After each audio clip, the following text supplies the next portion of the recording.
మేడారం మహాజాతర వైభవంగా ముగిసింది. చివరి రోజు సమ్మక్క సారలమ్మ వనప్రవేశం చేశారు. ఆదివాసీ సాంప్రదాయాలతో అమ్మలను వనప్రవేశం చేయించారు గిరిజన పూజారులు. సమ్మక్క సారలమ్మతో పాటు పగిడిద్దరాజు, గోవిందరాజుల వనప్రవేశం చేశారు. 4 రోజుల మహాజాతరలో 1,40,00,000 మందికి పైగా భక్తులు అమ్మలను దర్శించుకున్నారు.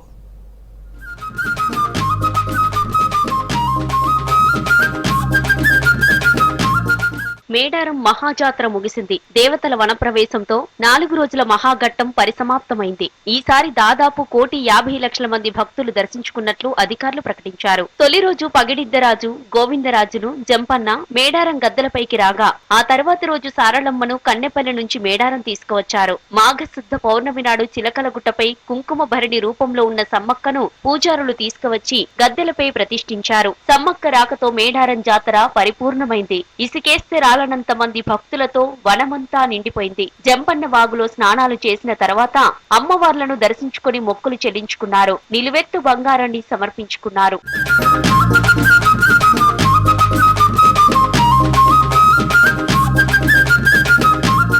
శుక్రవారం రోజు 4 వనదేవతలు భక్తులకు దర్శనమిచ్చారు. చివరి రోజు అమ్మల వనప్రవేశ కార్యక్రమం అట్టహాసంగా కొనసాగింది. ముందుగా గద్దెల వద్ద ప్రత్యేక పూజలు చేశారు. ఆదివాసీ సంప్రదాయాలతో అమ్మలను వనప్రవేశం చేశారు గిరిజన పూజారులు. సమ్మక్క సారలమ్మతో పాటు పగిడిద్దరాజు, గోవిందరాజులు వనప్రవేశం చేశారు. సమ్మక్కను చిలకలగుట్టకు తీసుకెళ్లారు పూజారులు.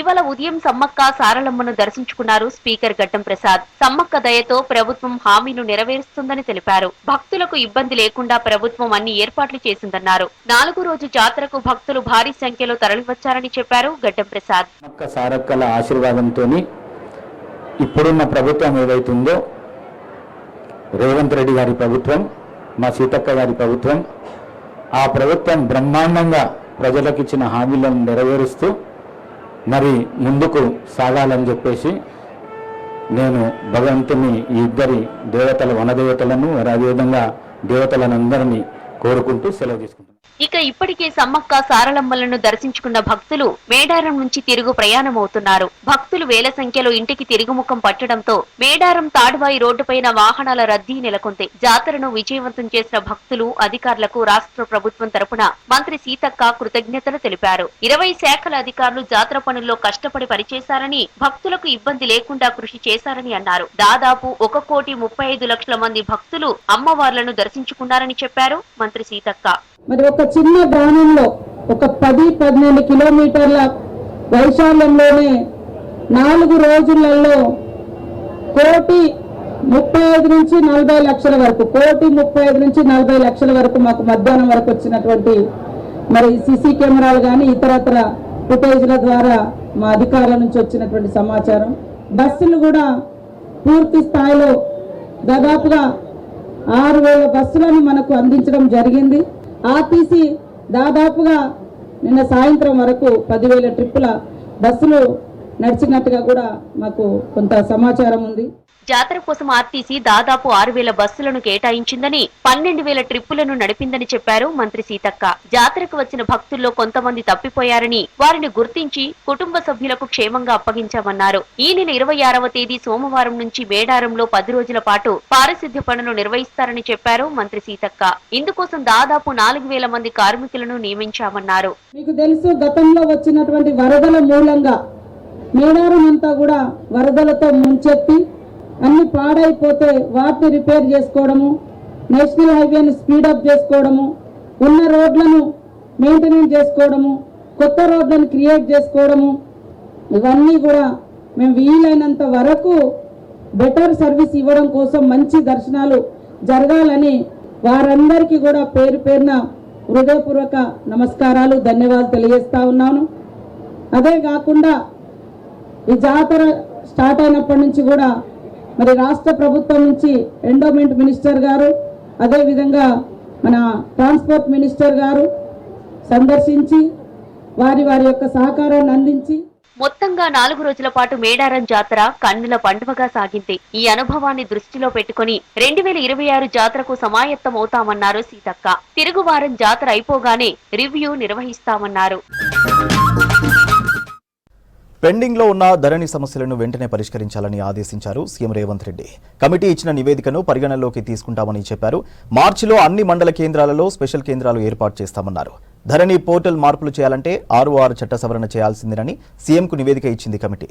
ఇక ఇటు ఈశ్వరీబాయి వర్ధంతి కార్యక్రమంలో పాల్గొన్న సీఎం మహిళలు రాజకీయాల్లో రాణించాలన్నారు.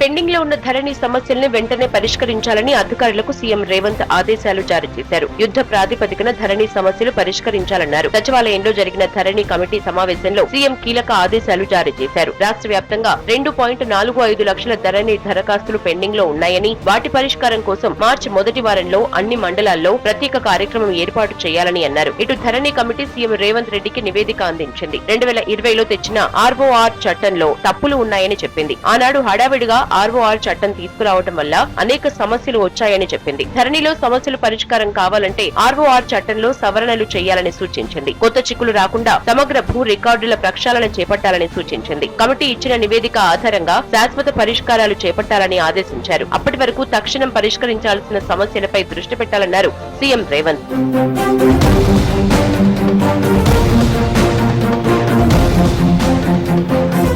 రాజకీయాల్లో ఈశ్వరీబాయిది చెరగని ముద్ర అన్నారు సీఎం రేవంత్ రెడ్డి. రవీంద్ర భారతిలో జరిగిన ఈశ్వరీబాయి 33వ వర్ధంతి కార్యక్రమానికి సీఎం రేవంత్ హాజరయ్యారు. నేటి మహిళలు రాజకీయాల్లో రాణించలేకపోతున్నారన్నారు. రాజీవ్ గాంధీ స్ఫూర్తితో రాజకీయాల్లోకి వచ్చిన గీతారెడ్డి తెలుగు రాజకీయాల్లో తనదైన మార్కు వేశారని చెప్పారు. గీతారెడ్డి అనుభవం గత ఎన్నికల్లో ఎంతో ఉపయోగపడిందని చెప్పారు. ఇలాంటి మహిళలు కేబినెట్ లో లేకపోవడం లోటే అన్నారు సీఎం రేవంత్. ఈశ్వరీబాయి గారు తెలంగాణ ప్రాంతంలోనే కాదు, ఉమ్మడి ఆంధ్రప్రదేశ్ లో కూడా తనదైన ప్రత్యేక ముద్రను రాజకీయాల్లో ఏర్పాటు చేయడమే కాకుండా సొంతంగా మనకు ఒక అక్క ఉంటే ఎట్లా ఉండాలని మనం కోరుకుంటామో డాక్టర్ గీతారెడ్డి గారు అట్లుంటారు. ఏ విషయంలో ఉన్నా కూడా వారు పార్టీని నడిపే విషయంలో గాని, ఆందోళన కార్యక్రమాలు తీసుకున్నప్పుడు గాని, నేను PCC అధ్యక్షుడిగా చిన్న వయసులో ఉన్న వారు కార్యనిర్వాహక అధ్యక్షుడిగా అందరికంటే చాలా బెటర్ పర్ఫార్మ్ చేసి 100% మార్కులు తెచ్చుకున్నది గీతారెడ్డి గారు. నిజంగా ఈ రోజు వారు మంత్రివర్గంలో లేకపోవడం అనేది ఒక లోటు. గీతక్క లాంటి వాళ్ళ మంత్రివర్గంలో ఉంటే తప్పకుండా మంత్రివర్గానికి, తెలంగాణ రాష్ట్రానికి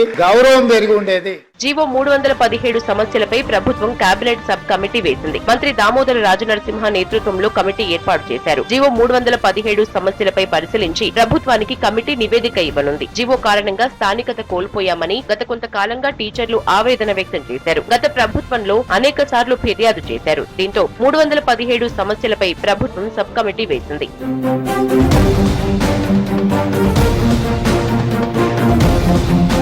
Telangana state planning board vice chairman గా జి చిన్నారెడ్డిని నియమించింది ప్రభుత్వం. దీనికి సంబంధించి రాష్ట్ర ప్రభుత్వం ఉత్తర్వులు జారీ చేసింది. ప్రణాళికా సంఘం ఉపాధ్యక్షుడిగా ఆయనకు కేబినెట్ హోదా కల్పించారు. వనపర్తి నియోజకవర్గం నుంచి చిన్నారెడ్డి 3 సార్లు ఎమ్మెల్యేగా గెలిచారు. మంత్రిగా కూడా సేవలు అందించారు.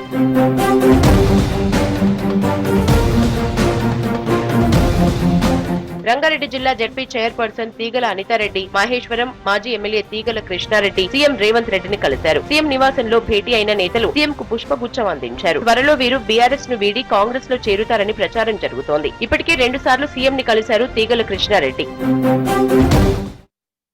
షార్ట్ బ్రేక్ తీసుకుందాం. Stay with us. Nizam sugar factory పునరుద్ధరణపై సర్కార్ చర్యలు చేపట్టింది. రైతులతో ప్రభుత్వం ఏర్పాటు చేసిన కమిటీ భేటీ అయింది.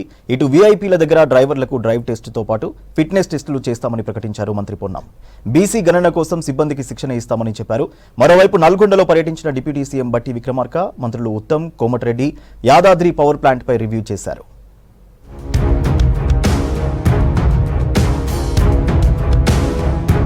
నిజాం షుగర్ ఫ్యాక్టరీ పునరుద్ధరణపై సర్కారు చర్యలు చేపట్టింది. ఇందుకోసం ప్రభుత్వం నియమించిన cabinet sub committee Nizam sugar ఫ్యాక్టరీని సందర్శించింది. మంత్రి శ్రీధరబాబు నేతృత్వంలోని కమిటీ రైతులతో ముఖాముఖి నిర్వహించింది. నిజాం షుగర్ ఫ్యాక్టరీ పునరుద్ధరణపై సాధ్యాసాధ్యాలను చర్చించారు. త్వరలో షుగర్ ఫ్యాక్టరీని ఓపెన్ చేస్తామన్నారు మంత్రి శ్రీధరబాబు. నిపుణుల సలహాలు తీసుకుంటున్నామన్నారు. ఎన్నికల కోసమే బీజేపీ చెరుకు ధర పెంచిందని ఆరోపించారు మంత్రి. వ్యవసాయ ఆధారిత పరిశ్రమలను రాష్ట్రంలో ఏర్పాటు చేస్తామన్నారు శ్రీధరబాబు. మార్పు కోరిండ్రు, మార్పు చూపెడతాం. మేము ఏ విధమైన మార్పు చూపెడతామో 60 రోజులు గడిచింది. 60 రోజుల లోపల ఈ నిజాం షుగర్ ఫ్యాక్టరీకి సంబంధించిన ఒక ఉదాహరణ మేము కట్టుబడి ఉన్నాము. దీన్ని తిరిగి తెరిపియాలి. మా ప్రభుత్వం లక్ష్యం దీని ఒక వయబుల్ గా, దీన్ని నడిచే ఫ్యాక్టరీగా, లాభంలో ఉన్న ఫ్యాక్టరీగా ఏ విధంగా తెరిపియాలనే ఆలోచనతో ముందుకు వెళ్ళటం జరుగుతుంది. చిట్చాట్ లో మంత్రి పొన్నం ప్రభాకర్ కీలక వ్యాఖ్యలు చేశారు. వీఐపీల దగ్గర ఉన్న డ్రైవర్స్ కు డ్రైవ్ టెస్టులతో పాటు ఫిట్నెస్ టెస్టులు చేస్తామన్నారు రవాణా శాఖ మంత్రి పొన్నం ప్రభాకర్.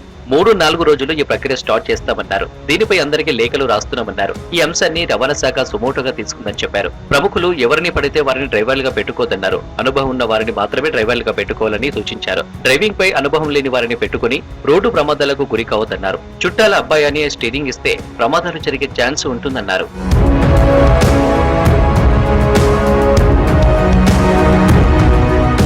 మరోవైపు మహాలక్ష్మి పథకంలో భాగంగా ఆర్టీసీ కండక్టర్లు అనవసరంగా టికెట్లు కొట్టొద్దని చెప్పారు మంత్రి పొన్నం. ఇలా టికెట్లు కొట్టి పట్టుబడితే చర్యలు తీసుకుంటామని హెచ్చరించారు. గతంలో రెగ్యులర్ గా 44 లక్షల ప్రయాణాలు ఉంటే ఇప్పుడు 55 లక్షలకు పైగా ఉన్నాయన్నారు.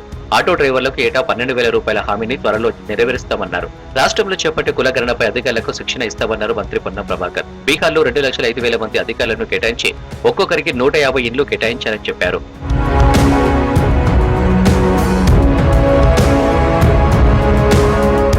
సూర్యాపేట జిల్లా చింతలపాలెం మండలం నక్కగూడెం ఎత్తిపోతల పథకం పునరుద్ధరణ పనులకు శంకుస్థాపన చేశారు రాష్ట్ర మంత్రులు ఉత్తమ్, బట్టి, కోమటిరెడ్డి.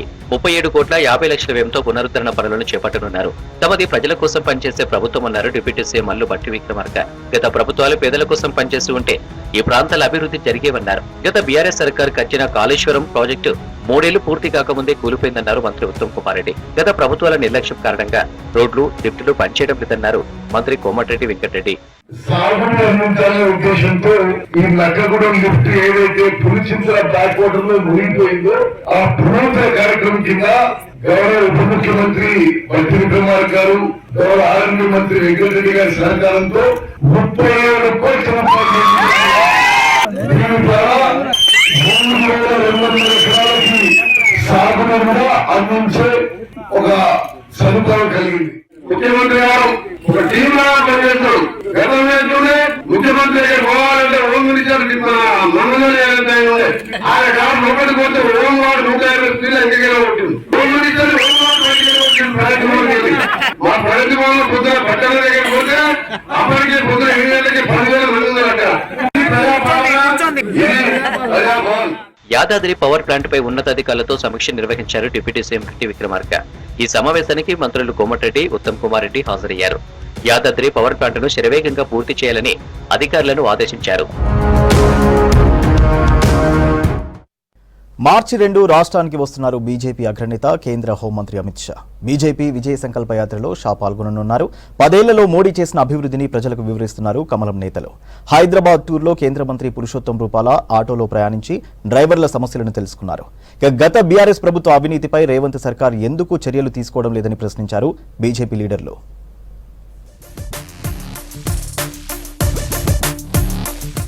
లోక్సభ ఎన్నికల ప్రచారం కోసం మార్చి 2న రాష్ట్రానికి వస్తున్నారు కేంద్ర హోంమంత్రి అమిత్ షా. మార్చి 2న నిర్వహించే బీజేపీ రాష్ట్ర సోషల్ మీడియా వాలంటీర్ల సమావేశానికి హాజరు కానున్నారు షా. రాష్ట్రంలో బీజేపీ చేస్తున్న విజయ సంకల్ప యాత్రలో పాల్గొని నాయకులకు, కార్యకర్తలకు దిశానిర్దేశం చేయనున్నారు అమిత్ షా. పార్లమెంట్ ఎన్నికల అభ్యర్థుల ఎంపికపై జాతీయ నేతలతో చర్చిస్తున్నారు స్టేట్ పార్టీ ముఖ్య నేతలు. ఇప్పటికే కొన్ని స్థానాల్లో అభ్యర్థుల ఎంపిక పూర్తయినట్లు తెలుస్తోంది. సిట్టింగ్ ఎంపీలకు లైన్ క్లియర్ కాగా కొన్ని స్థానాల్లో తీవ్ర పోటీ ఉన్నట్లు సమాచారం. వీటిపై 1-2 రోజుల్లో క్లారిటీ వస్తే అభ్యర్థుల్ని ప్రకటిస్తారని పార్టీ వర్గాలు చెబుతున్నాయి.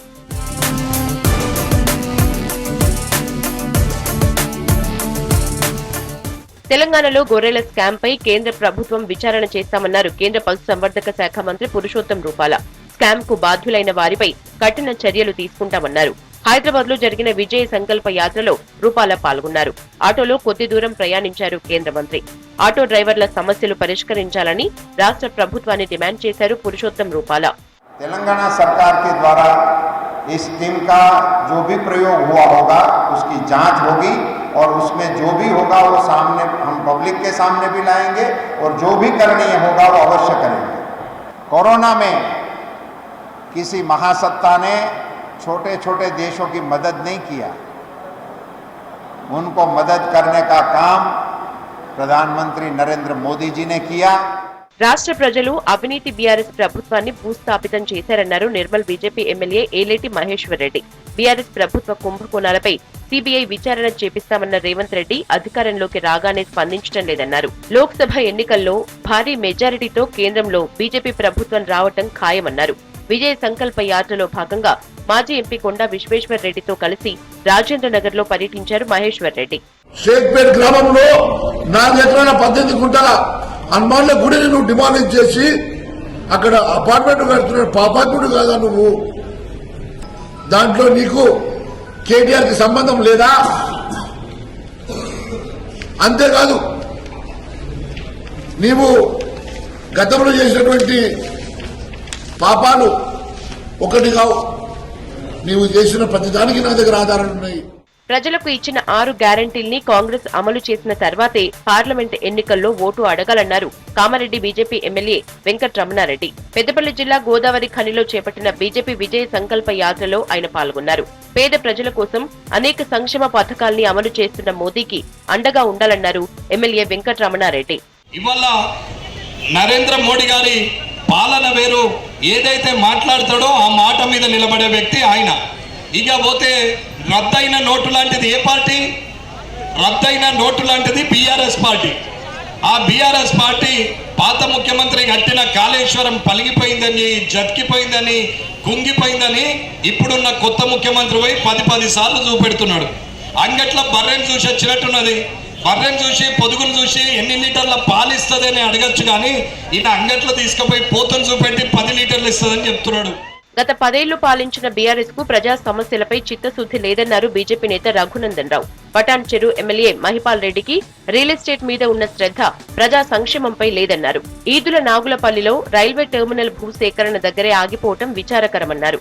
వచ్చే పార్లమెంట్ ఎన్నికల్లో బీజేపీకి ప్రజలు పట్టం కట్టడం ఖాయమన్నారు రఘునందన్ రావు. ఈదుల నాగులపల్లి రైల్వే స్టేషన్ చుట్టూ సుమారు 500 ఎకరాల ప్రభుత్వ భూమి ఉన్నప్పటికీ కూడా ఈ రోజు దాకా ఇటు పటాన్ చెరువు అటు సంగారెడ్డి నుంచి ప్రాతినిధ్యం వహించినటువంటి ఎమ్మెల్యేలకి ముందు చూపు లేకపోవడం వల్ల ఈదుల నాగులపల్లి రైల్వే టెర్మినల్ ఎక్కడుంది అంటే భూసేకరణ దగ్గర మాత్రమే ఆగిపోయింది తప్ప 2 అడుగులు కూడా ముందుకు పడలేదు. రాష్ట్రంలో బీజేపీ విజయ సంకల్ప యాత్ర 5వ రోజుకు చేరింది. కేంద్ర మంత్రులు, ముఖ్య నేతలు యాత్రలో పాల్గొంటూ క్యాడర్లో జోష్ నింపుతున్నారు.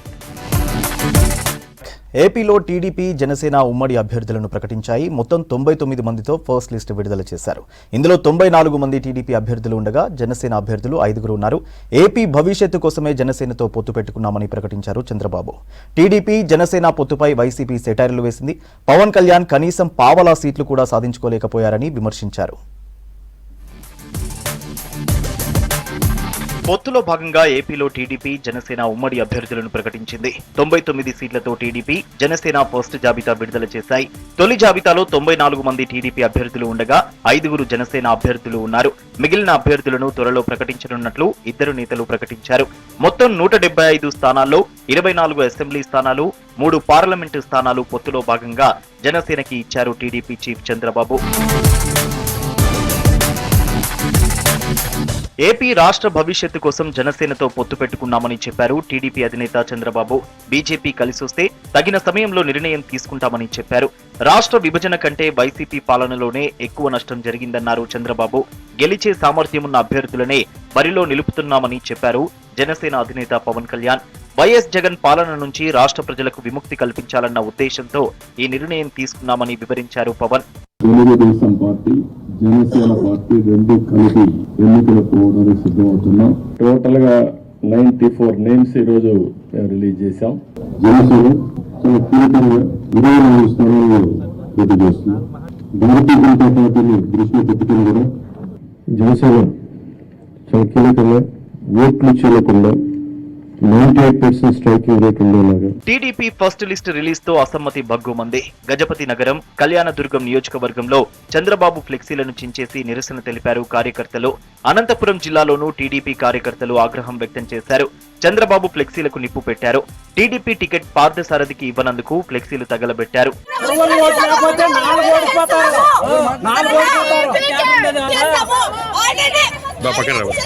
టీడీపీ జనసేన ఫస్ట్ లిస్టుపై రియాక్ట్ అయ్యారు ఏపీ ప్రభుత్వ సలహాదారు సజ్జల రామకృష్ణారెడ్డి. చంద్రబాబు పడేసే సీట్ల కోసం జన సైనికులు వేచి చూసే దుస్థితి ఉందన్నారు. జనసేన కార్యకర్తలు మరోసారి ఆలోచించాలని చెప్పారు.